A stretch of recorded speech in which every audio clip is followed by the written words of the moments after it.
Nous sommes ici dans la région du centre, arrondissement de Kolafamba, à l'entrée de la carrière Ndako, où les activités sont totalement aux arrêts dues aux manifestations des populations qui ont complètement barricadé l'entrée de la carrière pour exprimer leur situation. Quand les Chinois sont venus, c'est qu'à moi qui sont entrés.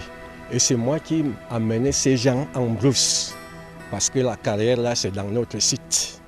J'ai trouvé bon d'appeler le chef de groupement, parce que ce n'est plus un problème tel que. Et quand nous sommes partis chez le chef de groupement, les Chinois ont pris la parole qu'on a besoin que chacun soit content. Ils ne comprennent surtout pas pourquoi les engins envoyés par les Chinois sont en train de terrasser toutes leurs plantations sans leur total accord. Selon les populations, ils ont été dédommagés mais pas dans des conditions normales, car ils estiment que les montants attribués ne sont pas significatifs et ne valent pas ce qu'on est en train de leur captiver présentement. Ils estiment que leurs plantations apportaient 10 000 fois mieux que ce qu'on appelle dédommagement et qu'ils sont complètement perdants dans cette affaire. Que les engins entrent ici et commencer à nous détruire le cacao. Vous-même, vous pouvez voir, pour un villageois qui ne compte que sur le cacao. Moi, par exemple, comme ça, j'étais un plus grand planteur d'ici.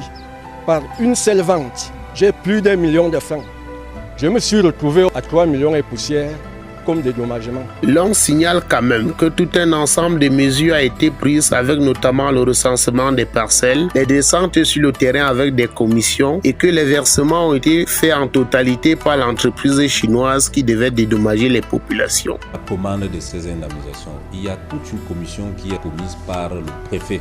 Il y a au moins 5 délégations départementales qui sont mobilisées pour venir sur le terrain, trouver les chefs et les riverains pour évaluer la séance tenante les parcelles avec mise en valeur. Ceux-ci estiment que les autorités administratives responsables du partage et du décompte n'ont pas réparti loyalement et ont pratiqué la loi du noir ou des couloirs sombres sur les fonds alloués par l'entreprise chinoise. Qui devait revenir aux familles, ils l'ont perçu en fou, plus de 400 millions.